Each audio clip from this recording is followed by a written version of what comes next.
Hi everyone, I'm Jan Haak and I will be chairing this session, and some of my staff have asked me to sort of make it a little bit more interesting by telling some jokes. I'm very sorry to let you know I only actually know dad jokes, and so probably the best I can do is I'm electrified to be here. But on a more serious note, I would like to acknowledge the traditional owners of the land on which we're meeting and pay my respects to their elders past and present and emerging, and the elders of other communities who may be here today. IMARC 23 takes place on Gamora, land of the Gadigal people of the Eora Nation. The session today I'm really excited about, and I can already see some themes. I'm expecting some themes to emerge from this set of presentations that you'll see today. We've got Emma Jones from GHD talking about fully electrifying IGO's underground Cosmos nickel project. We've got Max Ong from Murray Engineering, and I've had the privilege of visiting Murray Engineering a number of times to see some of their good work, so I'm really excited to learn more on what Max has been up to. We have Saya Sueda from the battery division of Toshiba. We're actually using Toshiba cells in some of our zero emission products right now. And we'll close off with Leanne Curtin running a panel on overcoming electrification roadblocks. So we've also got a really good mix of folks. We've got operators, we've got services companies, and we've got product businesses all merging, all talking in this track. And I think that's going to be a common theme. It is for First Mode, and it is likely to be for a number of these presentations, where it really takes a village, and it takes a lot of collaboration from a lot of different parties to be able to solve these tough decarbonisation problems. And without further ado, I get to, not only do I get to sort of do the introduction. Can I click next? Oh, is this, okay, we're just going, oh, we need to change slide deck. So this is where I get to close the opening remarks, and then I get to start my own presentation about First Mode. So if that would be okay, if we could swap over to those slides, and I'll get going on that.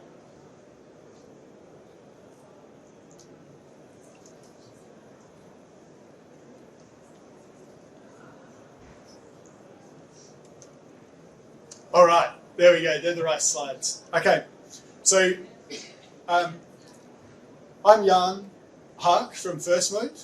I'm the head of business development. My background is in software development, and I've had a long history of building really boring, complicated software systems for big companies over my career.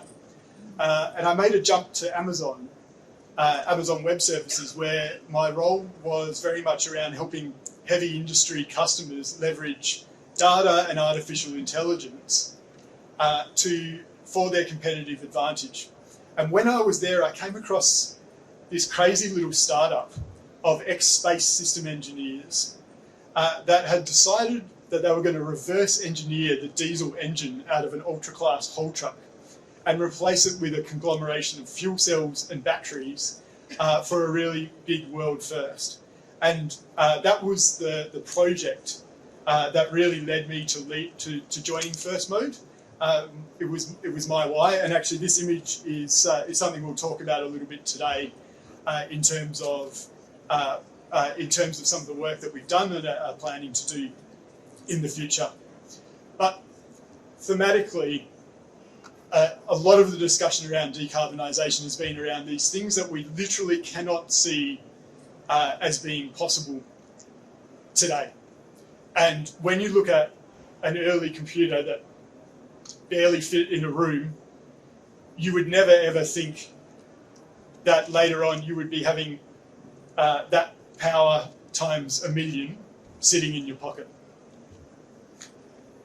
And similarly, Henry Ford, when this Model T was being scaled, I'm not sure if 100 years later you would go on and look at a Tesla and imagine that the future of vehicles was electric. Actually, little secret there, Henry Ford's wife actually drove a battery powered car. It just didn't really make it commercially like the internal combustion engine did.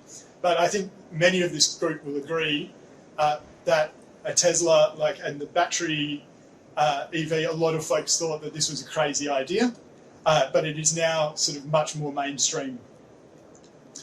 And we have this theme that things that used to seem completely impossible are suddenly starting to look a little bit more doable. But what does that look like for haul trucks? So mining is a very, very old industry, and arguably the first haul truck came out in 1934.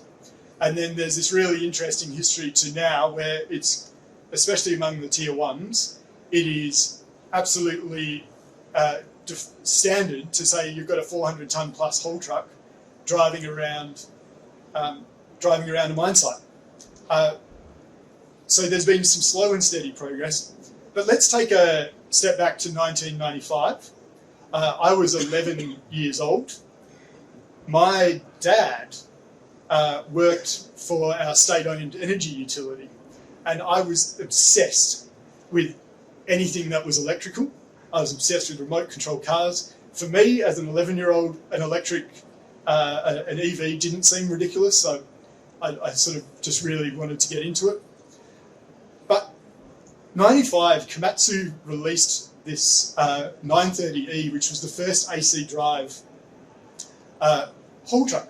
And I remember this conversation with my dad. He said, "Jan, isn't it amazing that all of these big haul trucks driving around up north, up in the Pilbara, already have electric motors that are driving? Isn't that amazing that it's actually simpler mechanically and more reliable to go and make an electric drive? So you've got a diesel power station, you've got a generator sitting in the engine bay. So this stuff, in some ways, the mining industry has been driving around with EVs in terms of electric drive for, as early as the 60s. And so when I go and look at the 11-year-old me, I'm really, really excited to be a part of a business where its primary goal is decarbonising these big trucks and trains in heavy industry. And so it probably seemed eminently possible to me as an 11-year-old, but there have been some hoops to jump through. So I'm hoping to chat a little bit to you about those today, because we started off as a consulting business. We had a bunch of folks with a lot of deep space system development in rovers and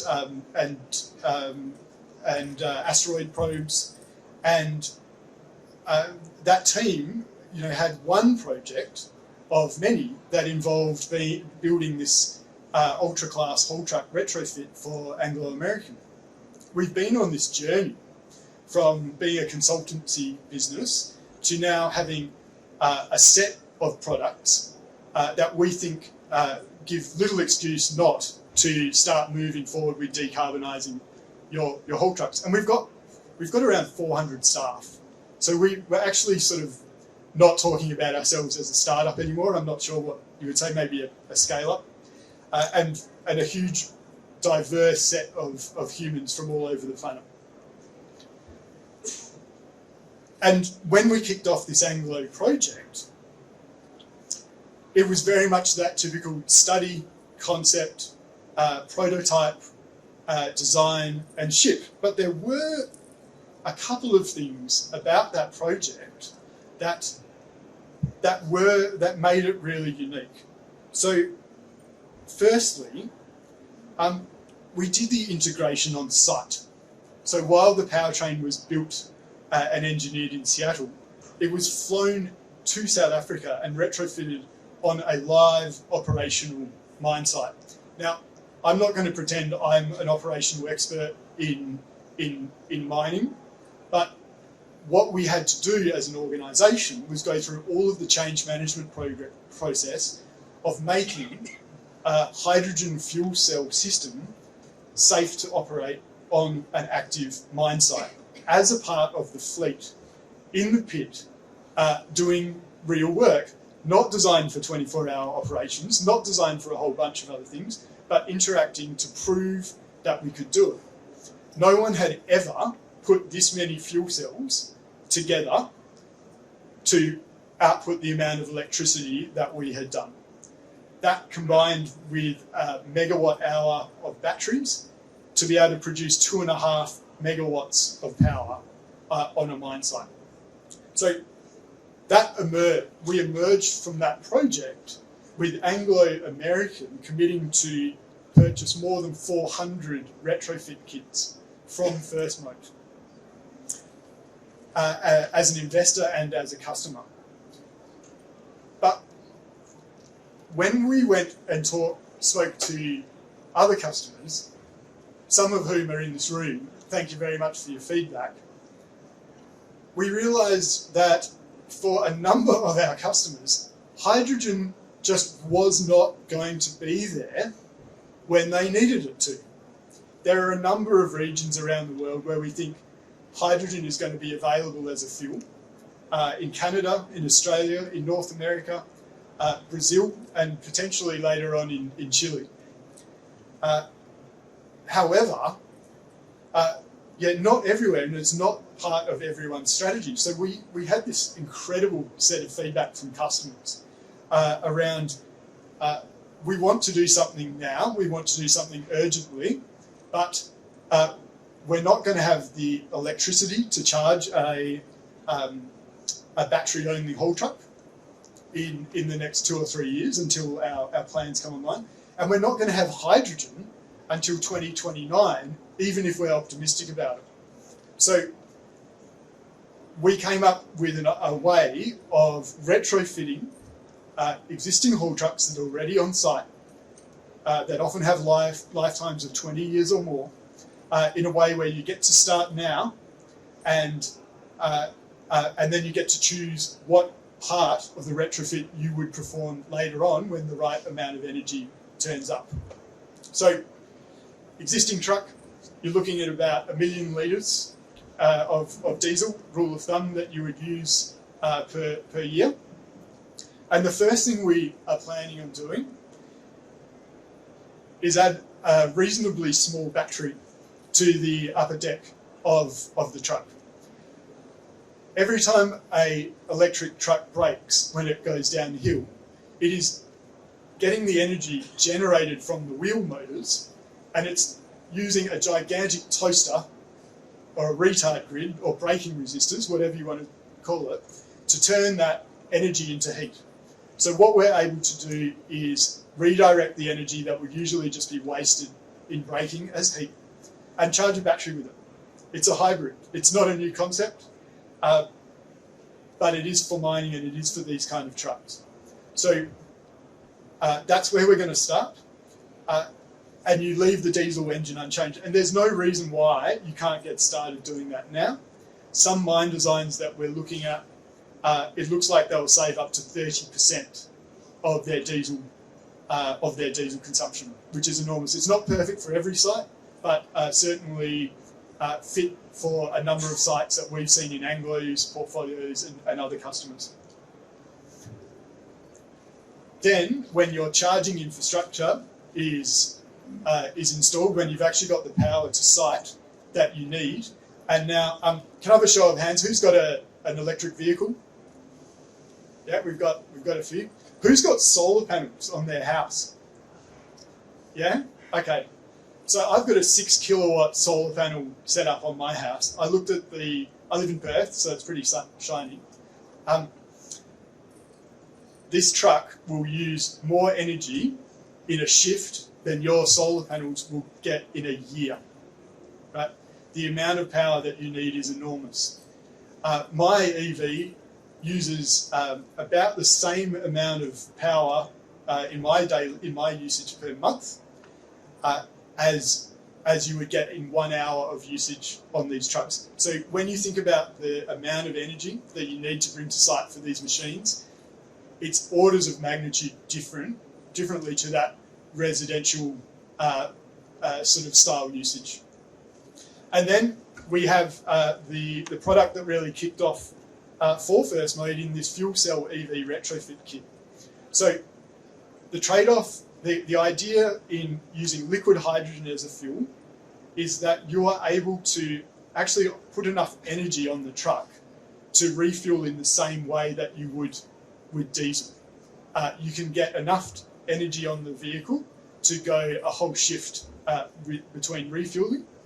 And when you're looking at the liquid hydrogen flow rate for the refueling system we're building, it is a little bit, it's the electrical equivalent of about 120 megawatts. So we're talking flowing at about 60 kilograms of hydrogen per minute.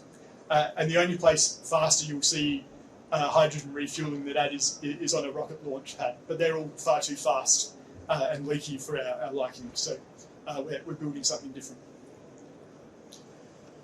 I've spoken a lot about the truck, but the problem is in reinventing a 100-year-old diesel supply chain and looking at every single element of that system that you need to go and reinvent to be able to deal with a constrained energy environment. Do you undersize your renewables and run your trucks more slowly when the sun isn't shining? How is your fleet management system battery or hydrogen aware? The amount of training that you have to do is incredible. So there's a huge amount of work around change management and around integration on site for these deployments to be successful at scale. So for us, there's quite a few things that we are doing to set ourselves up for success in the future. We've got a tremendous capability in engineering talent. In Perth, in Seattle, we have customer-focused teams in South Africa, in Chile, and the office of our CEO in London. We are building our first digitally enabled factory in Washington, in Seattle, that will be producing our first units that we deploy to customers at scale. And that's opening towards the end of this year, early next. And even more interestingly, I think in the energy transition, just about every place in the world that you can think of has a coal mine next to a coal power station, and they're shutting down because renewables and the energy transition is coming in. So we have found about an hour and a half drive south of Seattle. We have leased a mine under reclamation in Centralia that used to be a coal mine. It's right next to a power station. And we are using that site as our proving ground to learn and to develop the next generation of systems before we go and deploy them on our customer sites. So what that looks like, later towards the end of this year, we'll have our next demonstration of a hybrid EV rolling around on a Komatsu 930E at Centralia.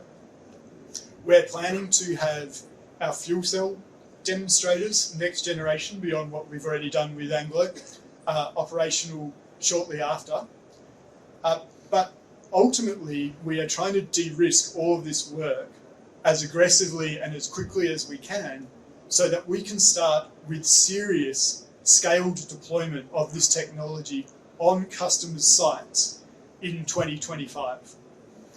And that's actually not very, very far away at all, especially when you think about the technology, the battery, the hydrogen fuel cell, and the power electronics that are constantly evolving and becoming more and more mature as we develop a product. So thank you very much for listening to me rant on to you about zero emission haul trucks. It's something that I have been really excited about, I think, ever since I was a little kid. This is a problem of our time, and the amount of diesel that haul trucks use in mining is absolutely incredible. And so that makes that problem a problem worth tackling for us, because it has such an extraordinary amount of emissions impact for every truck that you're able to take off the from the the emissions table. Thank you very much. I'm going to introduce you to Emma Jones from GHD, who's going to be our facilitator for the next session. Thank you.